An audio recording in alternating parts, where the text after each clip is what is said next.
आप सुन रहे हैं मनीषा की आवाज में महात्मा गांधी के द्वारा लिखी गई पुस्तक हिंद स्वराज। इससे पिछले वीडियो में आप इस पुस्तक के कुछ अध्याय को सुने होंगे। इस वीडियो में आप इस पुस्तक के अध्याय 10 हिंदुस्तान की दशा से सुनेंगे। हिंदुस्तान की दशा, रेलगाड़ियां। पाठक, हिंदुस्तान की शांति के बारे में मेरा जो मोह था वह आपने ले लिया। अब तो याद नहीं आता कि आपने मेरे पास कुछ भी रहने दिया हो। संपादक, अब तक तो मैंने आपको सिर्फ धर्म की दशा का ही ख्याल कराया है, लेकिन हिंदुस्तान रंग क्यों है, इस बारे में मैं अपने विचार आपको बताऊंगा। तब तो शायद आप मुझसे नफरत ही करेंगे, क्योंकि आज तक हमने और आपने जिन चीजों को लाभकारी माना है वे मुझे तो नुकसानदेह मालूम होती है। पाठक, वे क्या है? संपादक, हिंदुस्तान को रेलों ने, वकीलों ने और डॉक्टरों ने कंगाल बना दिया है। यह एक ऐसी हालत है कि अगर हम समय पर नहीं चेतेंगे तो चारों ओर से घिरकर बर्बाद हो जाएंगे। पाठक, मुझे डर है कि हमारे विचार कभी मिलेंगे या नहीं। आपने तो जो कुछ अच्छा देखने में आया है और अच्छा माना गया है उसी पर धावा बोल दिया है। अब बाकी क्या रहा? संपादक, आपको धीरज रखना होगा। सभ्यता नुकसान करने वाली कैसी है यह तो मुश्किल से मालूम हो सकता है। डॉक्टर आपको बतलाएंगे कि 6 का मरीज मौत के दिन तक भी जीने की आशा रखता है। 6 का रोग बाहर दिखाई देने वाली हानि नहीं पहुंचाता और वह रोग आदमी को झूठी लाली देता है। इससे बीमार विश्वास में बहता रहता है और आखिर डूब जाता है। सभ्यता का भी ऐसा ही समझिए। वह एक अदृश्य रोग है, उससे चेत कर रहिए। पाठक, अच्छा, तो अब आप रेल पुराण सुनाइए। संपादक, आपके दिल में यह बात तुरंत उठेगी कि अगर रेल ना हो तो अंग्रेजों का काबू हिंदुस्तान पर जितना है उतना तो नहीं ही रहेगा। रेल से महामारी फैली है। अगर रेल ना हो तो कुछ ही लोग एक जगह से दूसरी जगह जाएंगे और इस कारण संक्रामक रोग सारे देश में नहीं पहुंच पाएंगे। पहले हम कुदरती तौर पर ही सेग्रेगेशन सूतक पालते थे। रेल से अकाल बढ़े हैं क्योंकि रेलगाड़ी की सुविधा के कारण लोग अपना अनाज बेच डालते हैं। जहां महंगाई हो वहां अनाज खिंच जाता है। लोग लापरवाह बनते हैं और उससे अकाल का दुख बढ़ता है। रेल से दुष्टता बढ़ती है। बुरे लोग अपनी बुराई तेजी से फैला सकते हैं। हिंदुस्तानियों में जो पवित्र स्थान थे वे अपवित्र बन गए हैं। पहले लोग बड़ी मुसीबत से वहां जाते थे। ऐसे लोग वहां सच्ची भावना से ईश्वर को भजने जाते थे। अब तो ठगों की टोली सिर्फ ठगने के लिए वहां जाती है। पाठक, यह तो आपने एक तरफा बात कही। जैसे खराब लोग वहां जा सकते हैं वैसे अच्छे भी तो जा सकते हैं। वे क्यों रेलगाड़ी का पूरा लाभ नहीं लेते? संपादक, जो अच्छा होता है वह वीर बहुती की तरह धीरे चलता है, उसकी रेल से नहीं बनती। अच्छा करने वाले के मन में स्वार्थ नहीं रहता, वह जल्दी नहीं करेगा। वह जानता है कि आदमी हर अच्छी बात का असर डालने में बहुत समय लगता है। बुरी बातें तेजी से बढ़ सकती है। घर बनाना मुश्किल है, तोड़ना सहज है। इसलिए रेलगाड़ी हमेशा दुष्टता का ही फैलाव करेगी, यह बराबर समझ लेना चाहिए। उससे अकाल फैलेगा या नहीं इस बारे में कोई शास्त्रकार मेरे मन में घड़ी भर शंका पैदा कर सकता है, लेकिन रेल से दुष्टता बढ़ती है यह बात जो मेरे मन में जम गई है वह मिटने वाली नहीं है। पाठक, लेकिन रेल का सबसे बड़ा लाभ दूसरे सब नुकसानों को भुला देता है। रेल है तो आज हिंदुस्तानियों में एक राष्ट्र का जोश देखने में आता है। इसलिए मैं तो कहूँगा कि रेल के आने से कोई नुकसान नहीं हुआ। संपादक, यह आपकी भूल ही है। आपको अंग्रेजों ने सिखाया है कि आप एक राष्ट्र नहीं थे और एक राष्ट्र बनने में आपको सैकड़ों बरस लगेंगे। यह बात बिल्कुल बेबुनियाद है। जब अंग्रेज हिंदुस्तान में नहीं थे तब हम एक राष्ट्र थे, हमारे विचार एक थे, हमारा रहन सहन एक था। तभी तो अंग्रेजों ने यहाँ एक राज कायम किया। भेद तो हमारे बीच में बाद में उन्होंने पैदा किया। पाठक, यह बात मुझे ज्यादा समझनी होगी। संपादक, मैं जो कहता हूँ वह बिना सोचे समझे नहीं कहता। एक राष्ट्र का यह अर्थ नहीं है कि हमारे बीच कोई मतभेद नहीं था, लेकिन हमारे मुख्य लोग पैदल या बैलगाड़ी में हिंदुस्तान का सफर करते थे। वे एक दूसरे की भाषा सीखते थे और उनके बीच में कोई अंतर नहीं था। जिन दूरदर्शी पुरुषों ने रामेश्वरम, जगन्नाथपुरी और हरिद्वार की यात्रा ठहराई, उनका आपकी राय में क्या ख्याल होगा? वे मूर्ख नहीं थे, यह तो आप कबूल करेंगे। वे जानते थे कि ईश्वर भजन घर बैठे भी होता है। उन्हीं ने हमें यह सिखाया कि मन चंगा तो कटौती में गंगा। लेकिन उन्होंने सोचा कि कुदरत ने हिंदुस्तान को एक देश बनाया है, इसलिए वह एक राष्ट्र होना चाहिए। इसलिए उन्होंने अलग अलग स्थान तय करके लोगों को एकता का विचार इस तरह दिया जैसा दुनिया में और कहीं नहीं दिया गया है। दो अंग्रेज जितने एक नहीं है, उतने हम हिंदुस्तानी एक थे और एक है। सिर्फ हम और आप जो खुद को सब मानते हैं, उन्हीं के मन में ऐसा आभास भ्रम पैदा हुआ कि हिंदुस्तान में अलग अलग राष्ट्र हैं। रेल के कारण हम अपने को अलग राष्ट्र मानने लगे और रेल के कारण एक राष्ट्र का ख्याल फिर से हमारे मन में आने लगा। ऐसा आप माने तो मुझे हर्ज नहीं है। अफीम जी कह सकता है कि अफीम के नुकसान का पता मुझे अफीम से चला, इसलिए अफीम अच्छी चीज है। यह सब आप अच्छी तरह सोचिए। अभी आपके मन में और भी शंकाएं उठेगी, लेकिन आप खुद उन सब को हल कर सकेंगे। पाठक, आपने जो कुछ कहा उस पर मैं सोचूंगा, लेकिन एक सवाल मेरे मन में इसी समय उठता है।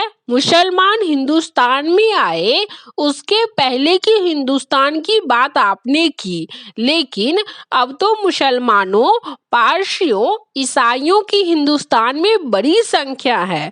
वे एक राष्ट्र नहीं हो सकते। कहा जाता है कि हिंदू मुसलमानों में कट्टर वैर है। हमारी कहावतें भी ऐसी है, मियाँ और महादेव की नहीं बनेगी। हिंदू पूर्व में ईश्वर को पूजता है तो मुस्लिम पश्चिम में पूजता है।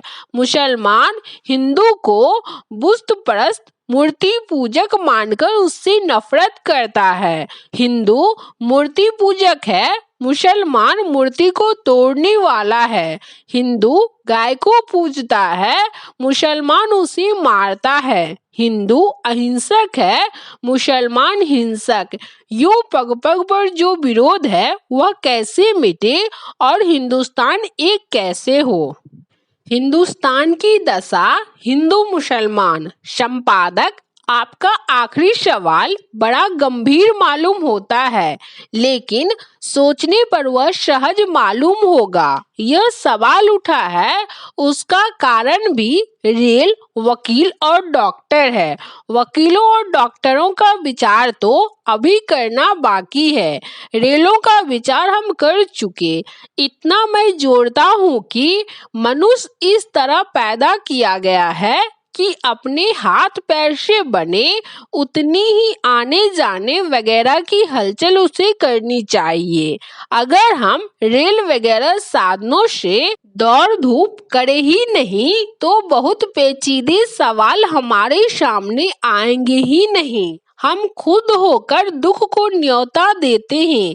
भगवान ने मनुष्य की हद उसकी शरीर की बनावट से ही बांध दी, लेकिन मनुष्य ने उस बनावट की हद को लांघने के उपाय ढूंढ निकाले।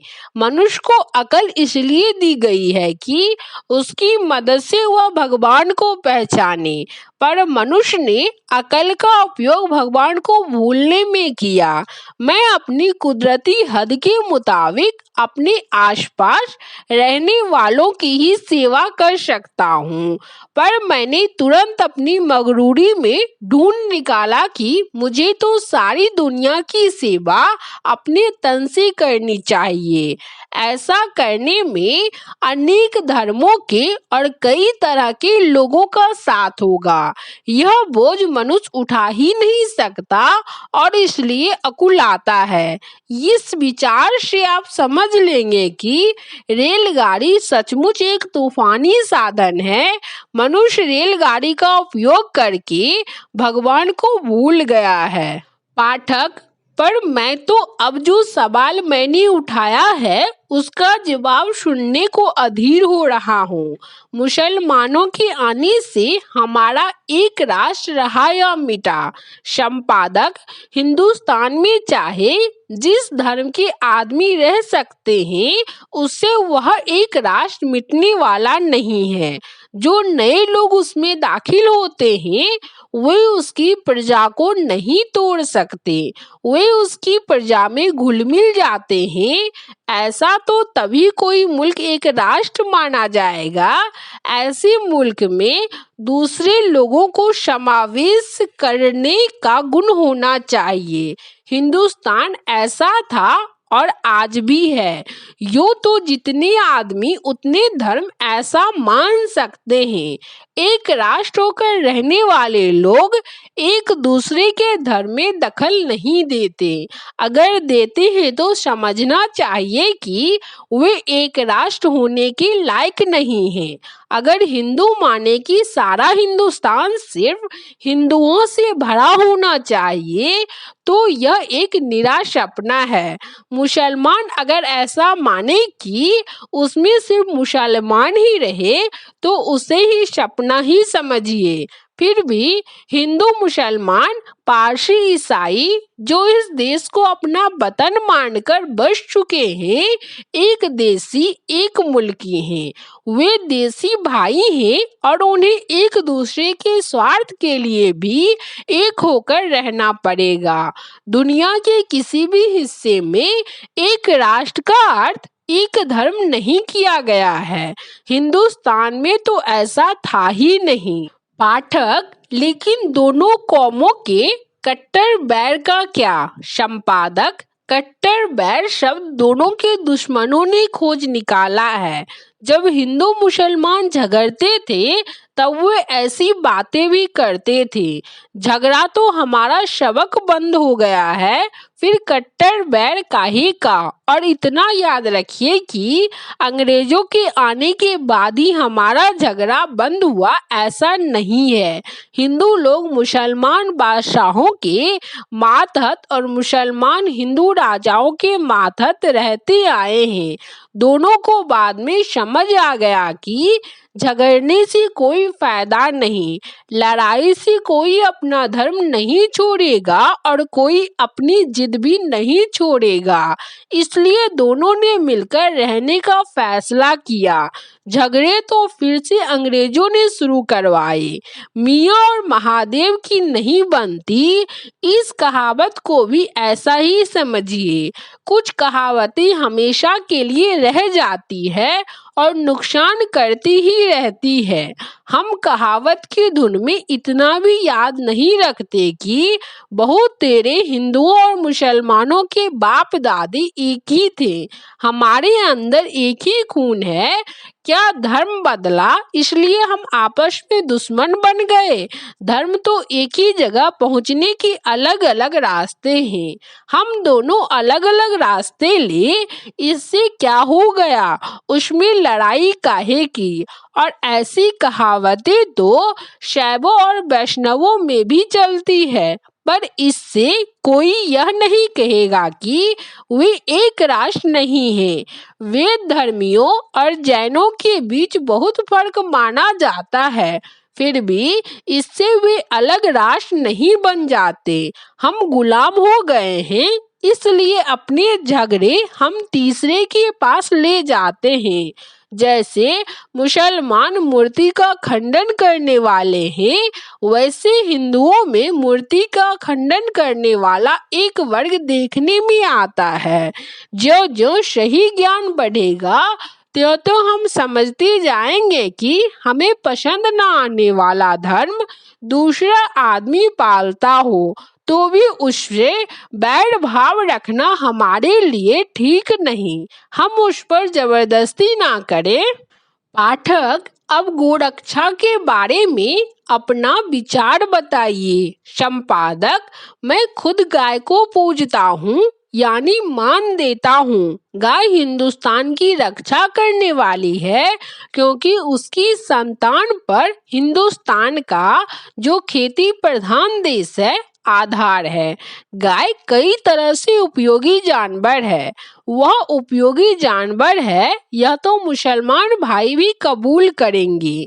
लेकिन जैसे मैं गाय को पूजता हूँ, वैसे मैं मनुष्य को भी पूजता हूँ। जैसे गाय उपयोगी है, वैसे मनुष्य भी, फिर चाहे वह मुसलमान हो या हिंदू, उपयोगी है। तब क्या गाय को बचाने के लिए मैं मुसलमान से लड़ूंगा?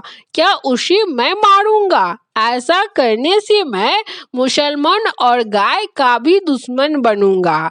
इसलिए मैं कहूंगा कि गाय की रक्षा करने का एक यही उपाय है कि मुझे अपने मुसलमान भाई के सामने हाथ जोड़ने चाहिए और उसे देश के खातिर गाय को बचाने के लिए समझाना चाहिए। अगर वह ना समझे तो मुझे गाय को मरने देना चाहिए, क्योंकि वह मेरे बस की बात नहीं। अगर मुझे गाय पर अत्यंत दया आती हो तो अपनी जान दे देनी चाहिए, लेकिन मुसलमान की जान नहीं लेनी चाहिए। वही धार्मिक कानून है। मैं तो ऐसा मानता हूँ।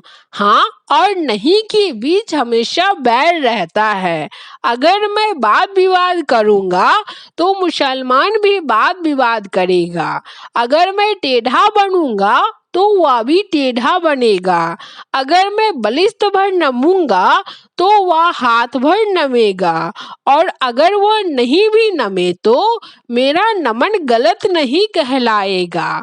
जब हमने जिद की तब कोष्की बढ़ी। मेरी राय है कि गोरक्षा प्रचारणी सभा गोवध प्रचारणी सभा मानी जानी चाहिए। ऐसी सभा का होना हमारे लिए बदनामी की बात है। जब गाय की रक्षा करना हम भूल गए, तब ऐसी सभा की जरूरत पड़ी होगी। मेरा भाई गाय को मारने दौड़े तो मैं उसके साथ कैसे बर्ताव करूंगा?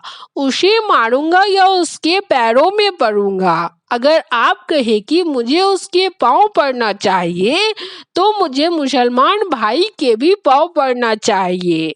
गाय को दुख देखकर हिंदू गाय का वध करता है, इससे गाय को कौन छुड़ाता है? जो हिंदू गाय की औलाद को पैना भोगता है, उस हिंदू को कौन समझाता है? इससे हमारे एक राष्ट्र होने में कोई रुकावट नहीं आई है। अंत में हिंदू अहिंसक और मुसलमान हिंसक है। यह बात अगर सही है तो अहिंसक का धर्म क्या है? अहिंसक को आदमी की हिंसा करनी चाहिए, ऐसा कहीं लिखा नहीं है। अहिंसक के लिए तो राह सीधी है। उसे एक को बचाने के लिए दूसरे की हिंसा करनी ही नहीं चाहिए। उसे तो मात्र चरण वंदना करनी चाहिए, सिर्फ समझाने का काम करना चाहिए। इसी में उसका पुरुषार्थ है। लेकिन क्या तमाम हिंदू अहिंसक हैं? सवाल की जड़ में जाकर विचार करने पर मालूम होता है कि कोई भी अहिंसक नहीं है, क्योंकि जीव को तो हम मारते ही हैं, लेकिन इस हिंसा से हम छूटना चाहते हैं, इसलिए अहिंसक हैं। साधारण विचार करने से मालूम होता है कि बहुत से हिंदू मांस खाने वाले हैं, इसलिए वो अहिंसक नहीं माने जा सकते। खींच तान कर दूसरा अर्थ करना हो तो मुझे कुछ कहना नहीं है। जब ऐसी हालत है तब मुसलमान हिंसक और हिंदू अहिंसक है, इसलिए दोनों की नहीं बनेगी। वह सोचना बिल्कुल गलत है। ऐसे विचार स्वार्थी धर्म शिक्षकों, शास्त्रियों और मुल्लाओं ने हमें दिए हैं, और इसमें जो कमी रह गई थी उसे अंग्रेजों ने पूरा किया है। उन्हें इतिहास लिखने की आदत है। हर एक जाति की रीति रिवाज जानने के वह दम भरते हैं। ईश्वर ने हमारा मन तो छोटा बनाया है, फिर भी वे ईश्वरी दावा करते आए हैं और तरह तरह के प्रयोग करते हैं। वे अपने बाजे खुद बजाते हैं और हमारे मन में अपनी बात सही होने का विश्वास जमाते हैं। हम भोलेपन में उस सब पर भरोसा कर लेते हैं। जो टेढ़ा नहीं देखना चाहते वे देख सकेंगे कि कुरान शरीफ में ऐसे सैकड़ों वचन हैं जो हिंदुओं को मान्य हैं। भगवत गीता में ऐसी बातें लिखी है कि जिनके खिलाफ मुसलमान का कोई भी ऐतराज नहीं हो सकता। कुरान शरीफ का कुछ भाग मैं ना समझ पाऊं या कुछ भाग मुझे पसंद ना आए, इस वजह से क्या मैं उसे मानने वाले से नफरत करूं? झगड़ा दो से ही हो सकता है। मुझे झगड़ा नहीं करना हो तो मुसलमान क्या करेगा, और मुसलमान को झगड़ा ना करना हो तो मैं क्या कर सकता हूँ? हवा में हाथ उठाने वाले का हाथ उखड़ जाता है। सब अपने अपने धर्म का स्वरूप समझकर उससे चिपके रहे और शास्त्रियों और मुल्लाओं को बीच में ना आने दे, तो झगड़े का मुंह हमेशा के लिए काला ही रहेगा। पाठक, अंग्रेज दोनों कौमों का मेल होने देंगे? संपादक, यह सवाल डरपोक आदमी का है। यह सवाल हमारी हीनता को दिखाता है। अगर दो भाई चाहते हो कि उनका आपस में मेल बना रहे तो कौन उनके बीच में आ सकता है? अगर तीसरा आदमी दोनों के बीच में झगड़ा पैदा कर सके तो उन भाइयों को हम कच्चे दिल के कहेंगे। उसी तरह अगर हम हिंदू और मुसलमान कच्चे दिल के होंगे तो फिर अंग्रेजों का कसूर निकालना बेकार होगा। कच्चा घड़ा एक कंकड़ से नहीं दूसरे कंकड़ से फूटेगा ही। घड़े को बचाने का रास्ता यह नहीं है कि उसे कंकड़ से दूर रखा जाए, बल्कि यह कि उसे पक्का बनाया जाए जिससे कंकड़ का भय ही न रहे। उसी तरह पक्के दिल के बनना है। हम दोनों में से कोई भी एक पक्के दिल का होगा तो तीसरे की कुछ नहीं चलेगी। यह काम हिंदू आसानी से कर सकते हैं। उनकी संख्या बड़ी है, वे अपने को ज्यादा पढ़े लिखे मानते हैं, इसलिए वे पक्का दिल रख सकते हैं। दोनों कौमों के बीच अविश्वास है, इसलिए मुसलमान लॉर्ड मार्ले से कुछ हक मांगते हैं। इसमें हिंदू क्यों विरोध करे? अगर हिंदू विरोध ना करे तो अंग्रेज चौंकेंगे। मुसलमान धीरे धीरे हिंदुओं का भरोसा करने लगेंगे और दोनों का भाईचारा बढ़ेगा। अपने झगड़े अंग्रेजों के पास ले जाने में हमें शर्माना चाहिए। ऐसा करने से हिंदू कुछ खोने वाला नहीं है, इसका हिसाब आप खुद लगा सकेंगे। जिस आदमी ने दूसरे पर विश्वास किया उसने आज तक कुछ खोया ही नहीं है। मैं यह नहीं कहना चाहता कि हिंदू मुसलमान कभी झगड़ेंगे ही नहीं। दो भाई साथ रहे तो उनके बीच तकरार होती है, कभी हमारे सिर पर फूटेंगे, ऐसा होना जरूरी नहीं है, लेकिन सब लोग एक सी अकल के नहीं होते। दोनों जोश में आते हैं तब अक्सर गलत काम कर बैठते हैं। उन्हें हमें सहन करना होगा, लेकिन ऐसी तकरार को भी बड़ी वकालत बघाड़ कर हम अंग्रेजों की अदालत में ना ले जाए। दो आदमी लड़े, लड़ाई में दोनों की सिर या एक का सिर फूटे, तो उसमें तीसरा क्या न्याय करेगा? जो लड़ेंगे वे जख्मी भी होंगे, बदन से बदन टकराएगा, तब कुछ निशानी तो रहेगी ही। उसमें न्याय क्या हो सकता है? अगला अध्याय है हिंदुस्तान की दशा। वकील। पाठक, आप कहते हैं कि दो आदमी झगड़े तब उसका न्याय भी नहीं कराना चाहिए। यह तो आपने अजीब बात कही। संपादक, इसे अजीब कहिए या दूसरा कोई विश्लेषण लगाइए, पर बात सही है। आपकी शंका हमें वकील डॉक्टरों की पहचान करानी है। मेरी राय है कि वकीलों ने हिंदुस्तान को गुलाम बनाया है, हिंदू मुसलमानों के झगड़े बढ़ाए हैं और अंग्रेजी हुकूमत को यहाँ मजबूत किया है। पाठक, ऐसे इल्जाम लगाना आसान है, लेकिन उन्हें साबित करना मुश्किल होगा। वकीलों के सिवा दूसरा कौन हमें आजादी का मार्ग बताता? उनके सिवा गरीबों का बचाव कौन करता? उनके सिवा कौन हमें न्याय दिलाता? देखिए, स्वर्गीय मनमोहन घोष ने कितनों को बचाया, खुद एक कौड़ी भी उन्होंने नहीं ली। कांग्रेस, जिसके आपने ही बखान किए हैं, वकीलों से निभती है और उनकी मेहनत से ही उसमें काम होते हैं। इस वर्ग की आप निंदा करें, यह इंसाफ के साथ गैर इंसाफ करने जैसा है। वह तो आपके हाथ में अखबार आया, इसलिए चाहे जो बोलने की छूट लेने जैसा लगता है।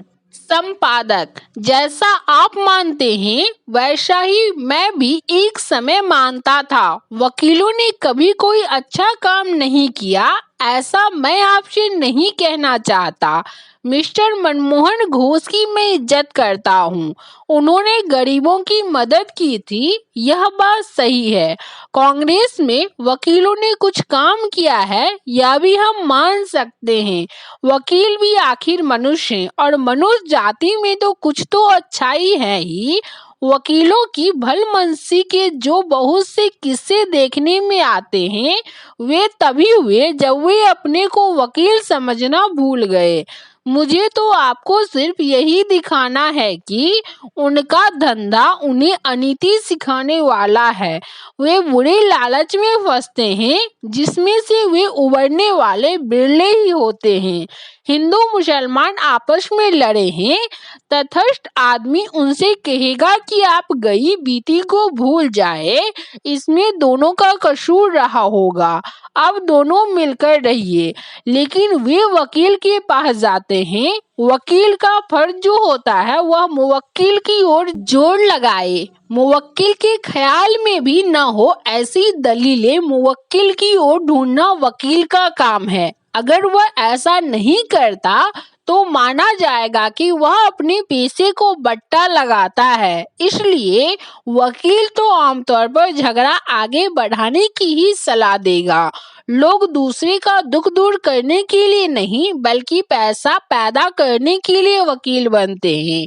वह एक कमाई का रास्ता है, इसलिए वकील का स्वार्थ झगड़ा बढ़ाने में है। वह तो मेरी जानी हुई बात है कि जब झगड़े होते हैं तब वकील खुश होते हैं। मुख्तार लोग भी वकील की जात के हैं। जहाँ झगड़े नहीं होते वहाँ वे भी झगड़े खड़े करते हैं। उनके दलाल जोंक की तरह गरीब लोगों से चिपके हैं और उनका खून चूस लेते हैं। वह पेशा ऐसा है कि उसमें आदमियों को झगड़े के लिए बढ़ावा मिलता ही है। वकील लोग निठल्ले होते हैं, आलसी लोग ऐसे आराम करने के लिए वकील बनते हैं। यह सही बात है। वकालत का पेशा बड़ा आबरूदार पेशा है। ऐसा खोज निकालने वाला भी वकील ही है। कानून वे बनाते हैं, उसकी तारीफ भी वे ही करते हैं। लोगों से क्या दाम लिया जाए यह भी तो वे ही तय करते हैं, और लोगों पर रोब जमाने के लिए आडंबर ऐसा करते हैं मानो वे आसमान से उतरकर आए हुए देवदूत हों।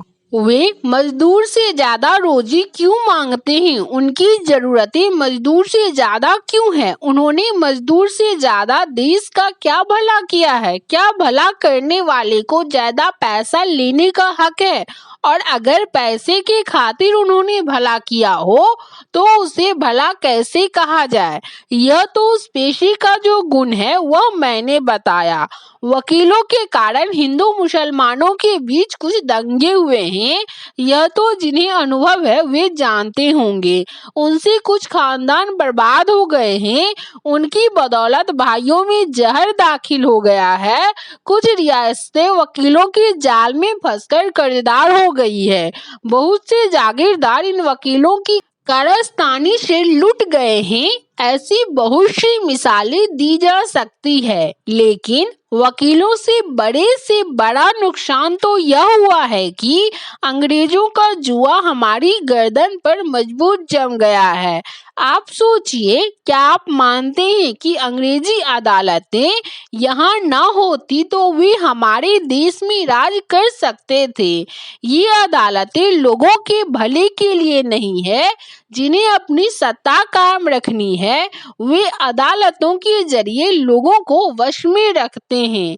लोग अगर खुद अपने झगड़े निपटा ले तो तीसरा आदमी उन पर अपनी सत्ता नहीं जमा सकता। सचमुच जब लोग खुद मारपीट करके या रिश्तेदारों को पंच बनाकर अपना झगड़ा निपटा लेते थे तब वे बहादुर थे। अदालतें आई और वे कायर बन गए।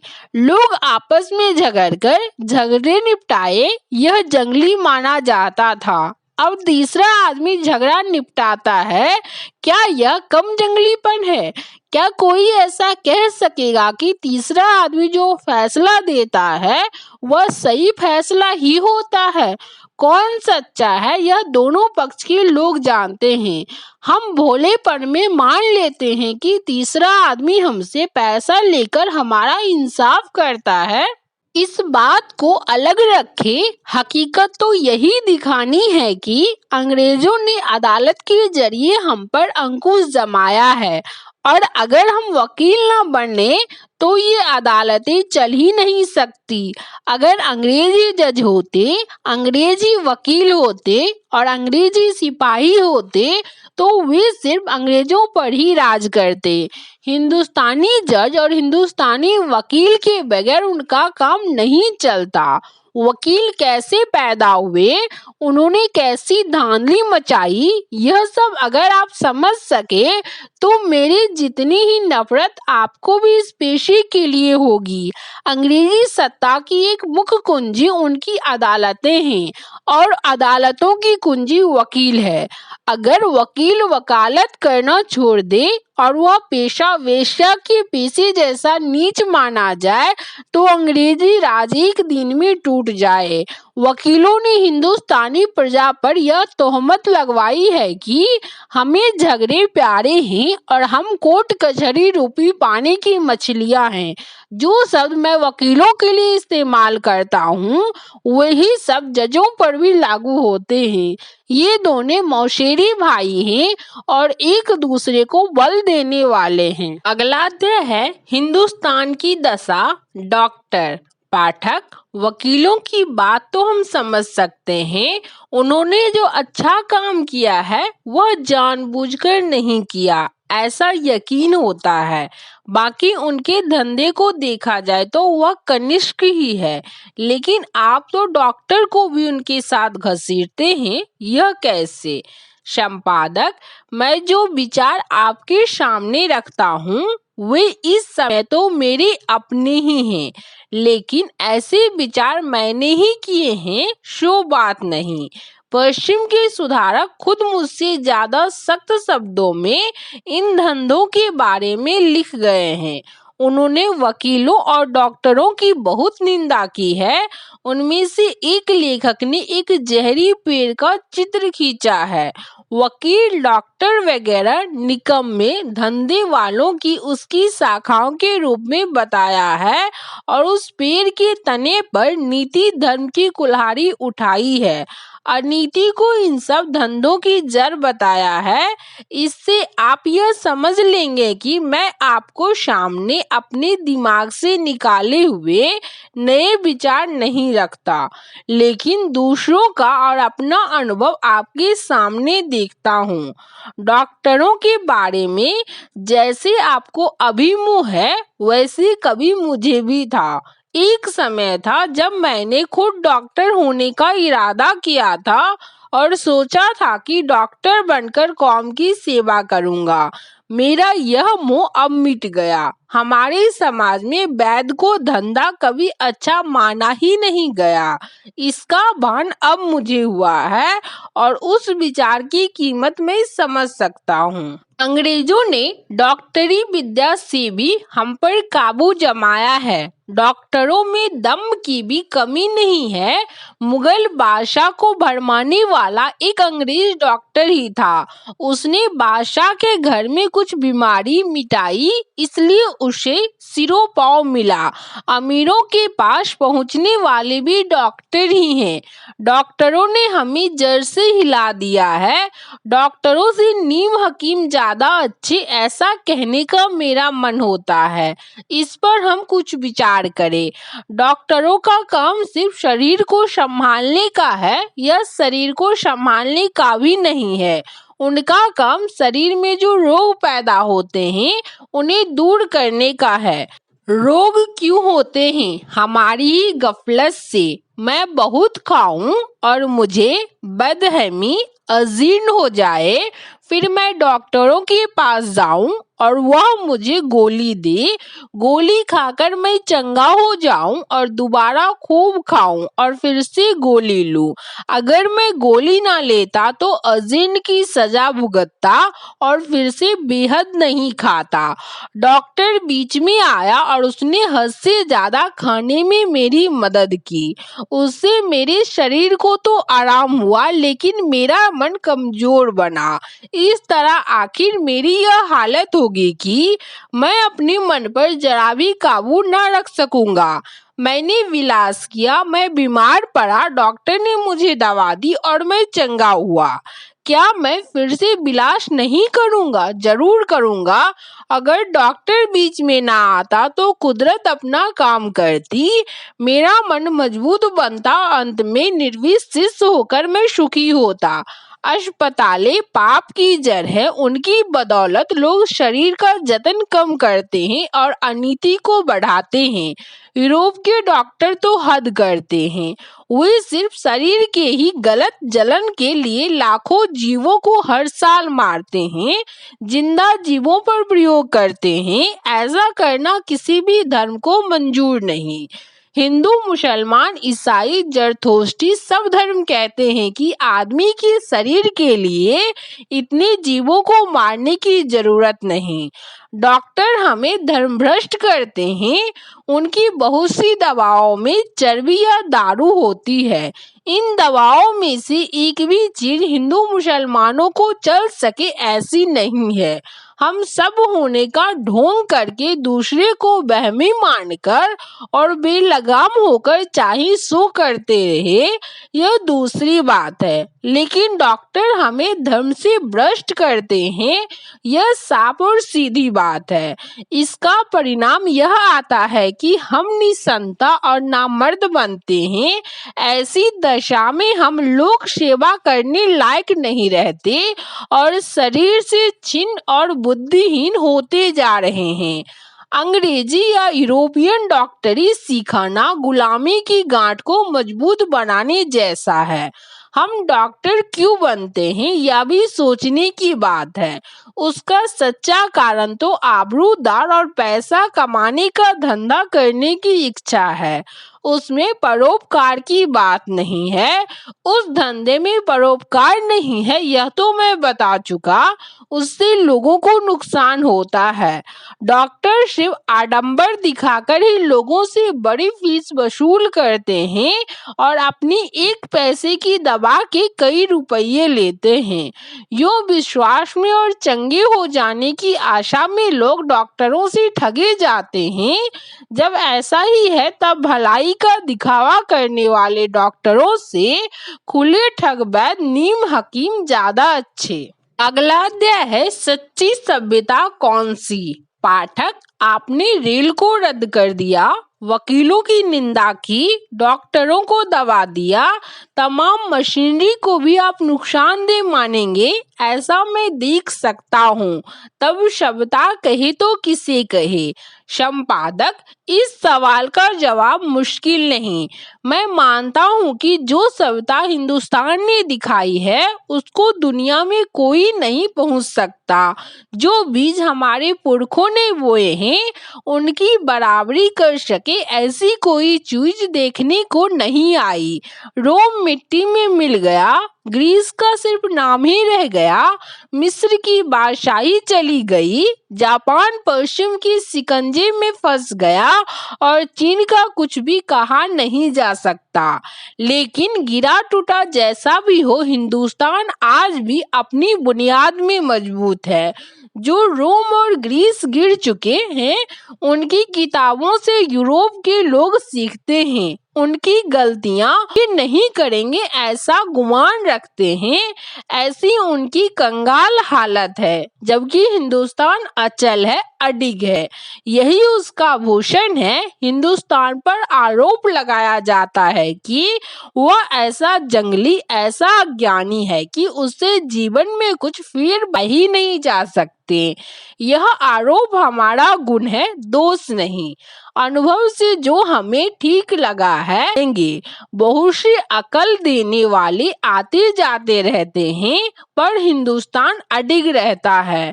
यह उसकी खूबी है, यह उसकी आशाओं का शरण स्थल है।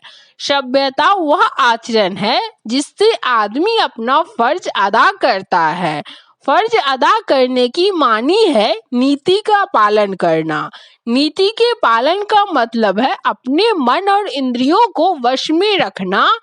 ऐसा करते हुए हम अपने को, अपनी असलियत को पहचानते हैं। यही सभ्यता है। इससे जो उल्टा है वह बिगाड़ करने वाला है। बहुत से अंग्रेज लेखक लिख गए हैं कि ऊपर की व्याख्या के मुताबिक हिंदुस्तान को कुछ भी सीखना बाकी नहीं रहता। यह बात ठीक है। हमने देखा कि मनुष्य की वृत्तियां चंचल है, उसका मन बेकार की दौड़ धूप किया करता है। उसका शरीर जैसे जैसे ज्यादा दिया जाए वैसे वैसे ज्यादा मांगता है। ज्यादा लेकर भी वह सुखी नहीं होता।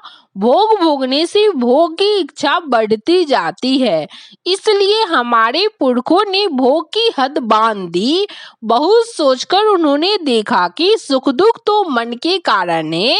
अमीर अपनी अमीरी की वजह से सुखी नहीं है, गरीब अपनी गरीबी के कारण दुखी नहीं है।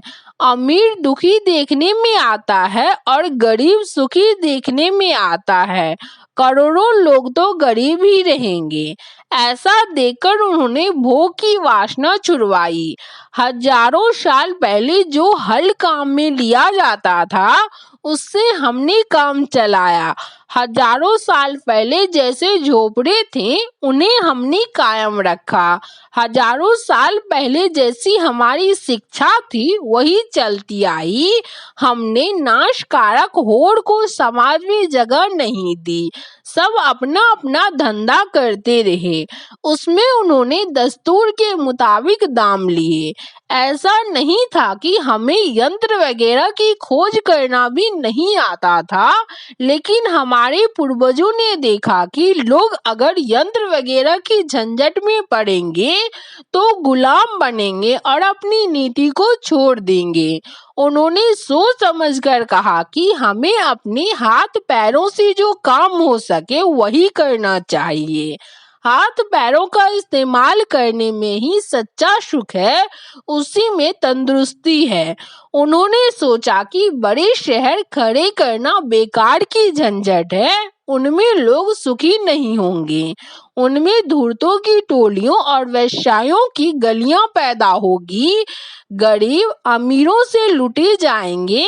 इसलिए उन्होंने छोटे देहातों से संतोष माना।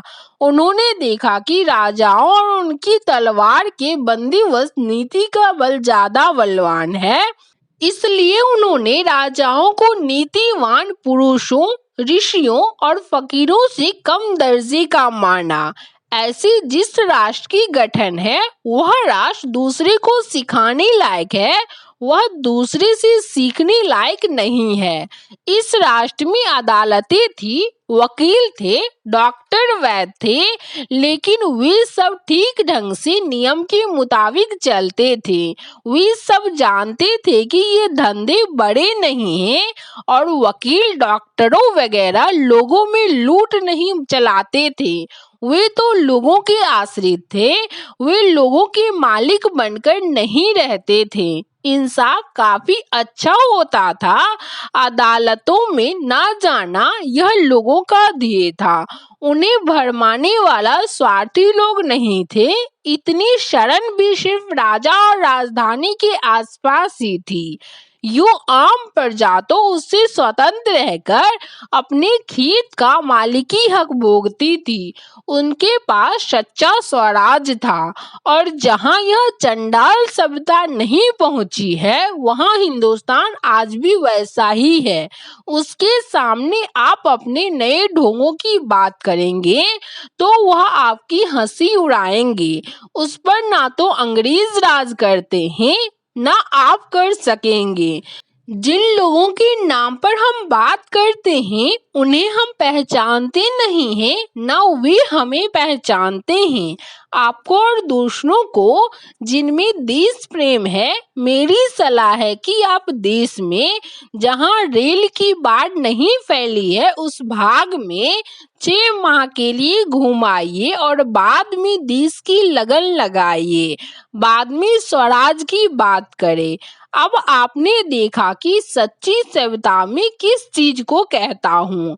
ऊपर मैंने जो तस्वीर खींची है वैसा हिंदुस्तान जहाँ हो वहाँ जो आदमी फेर फाड़ करेगा उसे आप दुश्मन समझिए, वह मनुष्य पापी है। पाठक, आपने जैसा बताया वैसा ही हिंदुस्तान होता तब तो ठीक था, लेकिन जिस देश में हजारों बाल विधवाएं हैं, जिस देश में 2 बरस की बच्ची की शादी हो जाती है, जिस देश में 12 साल की उम्र के लड़के लड़कियां घर संसार चलाते हैं, जिस देश में स्त्री एक से ज्यादा पति करती है, जिस देश में नियोग की प्रथा है, जिस देश में धर्म के नाम पर कुमारियां वेश्याएं बनती है, जिस देश में धर्म के नाम पर पारों और बकरों की हत्या होती है, वह देश भी हिंदुस्तान ही है। ऐसा होने पर भी आपने जो बताया वह क्या सभ्यता का लक्षण है?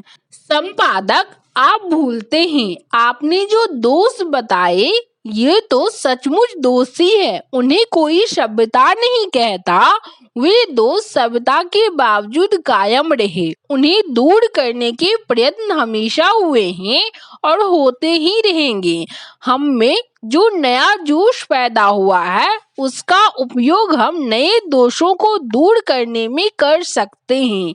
मैंने आपको आज की सभ्यता की जो निशानी बताई उसे इस सभ्यता के हिमायती खुद बताते हैं। मैंने हिंदुस्तान की सभ्यता का जो वर्णन किया वह वर्णन नई सभ्यता के हिमायतियों ने किया है। किसी भी देश में किसी भी सभ्यता के मातहत सभी लोग संपूर्णता तक नहीं पहुंच पाए हैं। हिंदुस्तान की सभ्यता का झुकाव नीति को मजबूत करने की ओर है, पश्चिम की सभ्यता का झुकाव अनीति को मजबूत करने की ओर है, इसलिए मैंने उसे हानिकारक कहा है।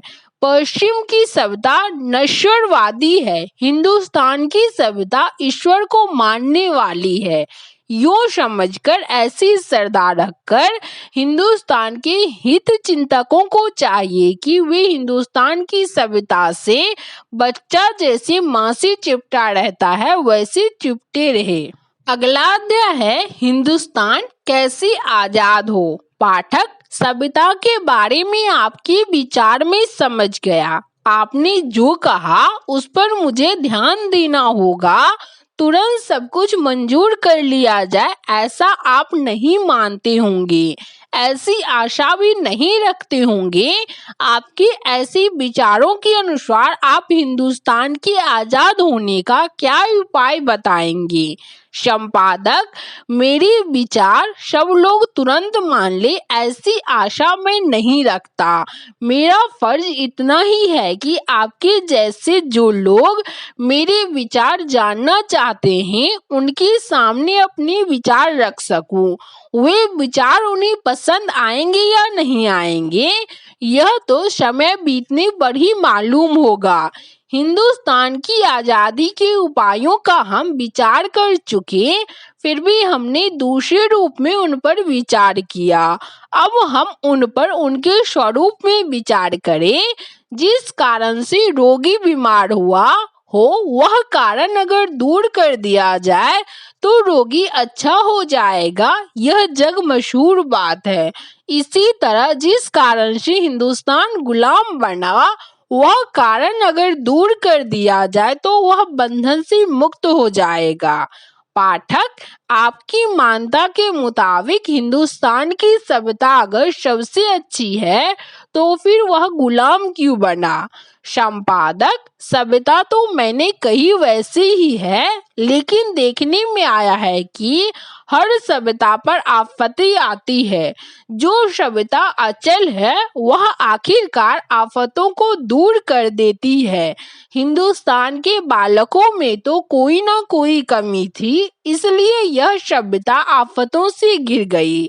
लेकिन इस घेरे में से छूटने की ताकत उसमें है, यह उसके गौरव को दिखाता है। और फिर सारा हिंदुस्तान उसमें गुलामी में घिरा हुआ नहीं है। जिन्होंने पश्चिम की शिक्षा पाई है और जो उसके पाश में फंस गए हैं वही गुलामी से घिरे हुए हैं। हम जगत को अपनी दमड़ी के नाप से नापते हैं। अगर हम गुलाम हैं तो जगत को भी गुलाम मान लेते हैं। हम कंगाल दशा में हैं इसलिए मान लेते हैं कि सारा हिंदुस्तान ऐसी दशा में है। दरअसल ऐसा कुछ नहीं है। फिर भी हमारी गुलामी सारे देश की गुलामी है ऐसा मानना ठीक है। लेकिन ऊपर की बात हम ध्यान में रखें तो समझ सकेंगे कि हमारी अपनी गुलामी मिट जाए तो हिंदुस्तान की गुलामी मिट गई ऐसा मान लेना चाहिए। इसमें अब आपको स्वराज की व्याख्या भी मिल जाती है। हम अपने ऊपर राज करें वही स्वराज है और वह स्वराज हमारी हथेली में है। इस स्वराज को आप सपने जैसा ना माने, मन में मानकर बैठे रहने का भी यह स्वराज नहीं है। यह तो ऐसा स्वराज है कि आपने अगर इसका स्वाद चख लिया हो तो दूसरों को इसका स्वाद चखाने के लिए आप जिंदगी भर कोशिश करेंगे। लेकिन मुख्य बात तो हर शख्स के स्वराज भोगने की है। डूबता आदमी दूसरे को नहीं तारेगा, लेकिन तैरता आदमी दूसरे को तारेगा। हम खुद गुलाम होंगे और दूसरे को आजाद करने की बात करेंगे तो वह संभव नहीं है। लेकिन इतना काफी नहीं है, हमें और भी आगे सोचना होगा। अब इतना तो आपकी समझ में आया होगा कि अंग्रेजों को देश से निकालने का मकसद सामने रखने की जरूरत नहीं है। अगर अंग्रेज हिंदुस्तानी बनकर रहे तो हम उनका समावेश यहाँ तक कर सकते हैं। अंग्रेज अगर अपनी सभ्यता के साथ रहना चाहे तो उनके लिए हिंदुस्तान में जगह नहीं है। ऐसी हालत पैदा करना हमारे हाथ में है। पाठक, अंग्रेज हिंदुस्तानी बने यह नामुमकिन है। संपादक, हमारा ऐसा कहना यह कहने के बराबर है कि अंग्रेज मनुष्य नहीं है, वे हमारे जैसे बने या ना बने इसकी हमें परवाह नहीं है। हम अपना घर साफ करें, फिर रहने लायक लोग ही उसमें रहेंगे, दूसरे अपने आप चले जाएंगे। ऐसा अनुभव तो हर आदमी को हुआ होगा। पाठक, ऐसा होने की बात तवारीख में तो हमने नहीं पढ़ी। संपादक, जो चीज तवारीख में नहीं देखी वह कभी नहीं होगी, ऐसा मानना मनुष्य की प्रतिष्ठा में अविश्वास करना है। जो बात हमारी अक्ल में आ सके उसे आखिर हमें आजमाना तो चाहिए ही। हर देश की हालत एक सी नहीं होती। हिंदुस्तान की हालत विचित्र है। हिंदुस्तान बल में असाधारण है, इसलिए दूसरी तवारीखों से हमारा कम संबंध है। मैंने आपको बताया कि दूसरी सभ्यताएं मिट्टी में मिल गई, जबकि हिंदुस्तानी सभ्यता को आंच नहीं आई है। पाठक, मुझे ये सब बातें ठीक नहीं लगती। हमें लड़कर अंग्रेजों को निकालना ही होगा, इसमें कोई शक नहीं। जब तक वे हमारे मुल्क में हैं तब तक हमें चैन नहीं पड़ सकता। पराधीन सपने हूँ सुख नाही, ऐसा देखने में आता है। अंग्रेज यहाँ हैं, इसलिए हम कमजोर होते जा रहे हैं। हमारा तेज चला गया है और हमारे लोग घबराए से दिखते हैं। अंग्रेज हमारे देश के लिए यमकाल जैसे हैं। उस यम को हमें किसी भी प्रयत्न से भगाना होगा। संपादक, आप अपने आवेश में मेरा कहना भूल गए हैं। अंग्रेजों को यहाँ लाने वाले हम हैं और वे हमारी बदौलत ही यहाँ रहते हैं। हम यह कैसे भूल जाते हैं कि हमने उनकी सभ्यता अपनाई है, इसलिए वे यहाँ रह सकते हैं। आप उनसे जो नफरत करते हैं वह नफरत आपको उनकी सभ्यता से करनी चाहिए। फिर भी मान ले कि हम लड़कर उन्हें निकालना चाहते हैं, यह कैसे हो सकेगा? पाठक, इटली ने किया वैसे मैज़नी और गैरिबाल्डी ने जो किया वह हम भी कर सकते हैं। वे महावीर थे, इस बात से क्या आप इनकार कर सकेंगे? आप सुन रहे थे महात्मा गांधी के द्वारा लिखी गई पुस्तक हिंद स्वराज। इस पुस्तक के कुछ अध्याय को आप 2 वीडियो में सुने होंगे। बचे हुए अध्याय को आप अगले वीडियो में सुनेंगे। वीडियो पसंद आए तो लाइक, शेयर और सब्सक्राइब करें।